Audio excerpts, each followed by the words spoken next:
પ્રણામ. મહોપાધ્યાય યશુવિજયજી મહારાજા એટલે એકદમ પ્રખર તાર્કિક અને પરમાત્માની અંદર અતૂટ શ્રદ્ધા ધરાવનારા મહાપુરુષ. અને આ મહાપુરુષની સ્તવના વાંચીએ ને એટલે એમના સ્તવરોની અંદર એકદમ આપણને રસ ભરે, છેલ્લે સુધી આપણને હલવાનું મન ના થાય એવી એમની સ્તવના. અને આ સ્તવનાઓની અંદર કંઈક ને કંઈક નવો ખજાનો મળ્યા કરે. નેમિનાથ ભગવાનનું સ્તવન એમણે રચના કરી છે, તોરણ આવી રથ ફેરી ગયા. એની અંદર બહુ મસ્ત જે એમની જે રચના છે ને એની અંદર આપણે યત્કિંચિત મને જે સૌપસમ થયો છે એ પ્રમાણે હું કહું છું. તોરણ આવી રથ ફેરી ગયા, છેક તોરણ સુધી તમે આયા અને પશુઆ દઈ શિર દોષ મેરવાલમાં પશુઆનું બાનું ગાડીને તમે જે નવ ભવનો સ્નેહ આપણો ચાલ્યો આવતો હતો એનો તમે અંત લાવી દીધો. તો તમે શું જોઈને જોશ આવ્યા હતા?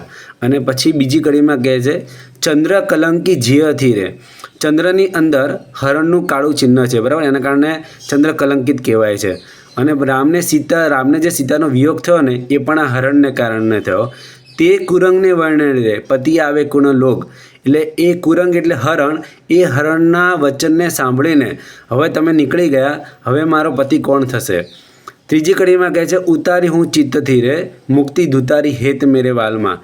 એટલે કે શિવરમણી જે મુક્તિ વધુ છે એણે જે અનંતા સિદ્ધો એને ભોગવે છે, એણે તમને એવો તો શું ઇશારો કર્યો કે હું તમારા ચિત્તથી પણ ઉતરી ગઈ? ચોથી કડીમાં કહે છે, પ્રીત કરંતા સોયલી રે નિર્વતા જંજાલ. પ્રીત કરવી બહુ જ સહેલી છે, પણ જેમ જે સાપ છે, સાપને ખેલાવો અને અગ્નિની જ્વાલા હાથમાં પકડવી એ અઘરી છે, એમ પ્રીતિને છેક છેલ્લે સુધી નિભાવીને એ બહુ અઘરી છે, એ તમારું કામ નહીં. પછીના જે કડી છે એમાં કહે છે, જો વિવાહ અવસર દિયો રે હાથ ઉપર નવી હાથ મેરે વાલમાં. દીક્ષા અવસર દીજીએ રે સિર ઉપર જગન્નાથ મેરે વાલમાં. લગ્નના ટાણે જે હસ્તમેળાપનો સમય હતો ત્યારે તમે હાથ ઉપર હાથ ના મૂક્યો, પણ દીક્ષા અવસરે તો તમારે અવશ્યમેવ હાથ મૂકવો જ પડશે. ઇમ વલવલતી રાજુલ ગઈ રે નૈમિક અને વ્રતલિત. એમ વિલાપ કરતી જે રાજુલ રાજીમતી હતી એ નેમિનાથ પરમાત્મા પાસે જઈને વ્રત લીધી એટલે દીક્ષા અંગીકાર કરે છે. અને પછી છેલ્લી કડીમાં કહે છે, વાચકી અસ કહે પ્રણમીએ રે એ દંપતી દોય સિદ્ધ.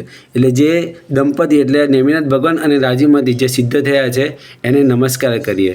જીનાગના વિરુદ્ધ કંઈ પણ બોલાઈ ગયો હોય તો મિચ્છામિ દુક્કડમ. આ અર્થ સાંભળ્યા પછી તમે હવે આ સ્તવન સાંભળશો તો તમને ઓર મજા આવશે. પ્રણામ.